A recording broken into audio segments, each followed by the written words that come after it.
Hello everyone, Radhe Radhe. তো আজকে হচ্ছে মঙ্গলবার।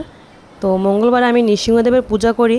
তো দেখো এখানে আমাদের ঘরে 4জন লোক, তো আমি 4 জোড়া তুলসী অর্পণ করলাম নৃসিংহদেবকে। তো প্রতি মঙ্গলবারেই নৃসিংহদেবের স্তব পাঠ করি। আর এখানে এখন আজকে আমি তুলসী অর্পণ করতেছি। তো দেখো এখানে নৃসিংহদেবের প্রিয় হচ্ছে তুলসী। তো যার ঘরে যতজন থাকে নিয়ত করে দিতে হয়। তো প্রতি মঙ্গলবারে আমি দেই। আমরা 4 জন, তার কারণে 4 জোড়া তুলসী আমি অর্পণ করলাম। তো এখন দিয়ে নিচ্ছি ফুল। তারপরে এই নৃসিংহদেবের যেদিন নৃসিংহদেবের ব্রত পালন করা হয় সেদিন ঘির প্রদীপ জ্বালাতে হয়। তারপরে হচ্ছে তুলসী অর্পণ করতে হয়।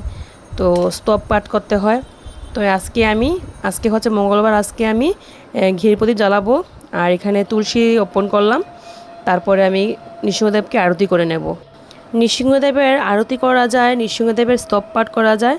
একটা বই কিনতে পাওয়া যায় নামহট্ট, সেটাতে সব কিছু নৃসিংহদেবের পাওয়া যায়। তো আমি এখানে নৃসিংহদেবের স্তব পাঠ করি প্রতি মঙ্গলবারে। আর হচ্ছে নৃসিংহদেবের যখন আরতি করি তখনও এই নৃসিংহদেবের নামহট্ট বই থেকেই আরতি করি। তো দেখো এখানে এখন আমি ধূপকাঠি দিয়ে দেখি আরতি করে নেব। নৃসিংহদেব অনেক জাগ্রত।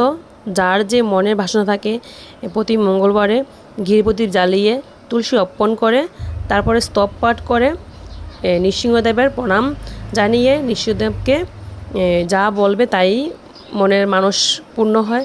তোমরা করে দেখবে।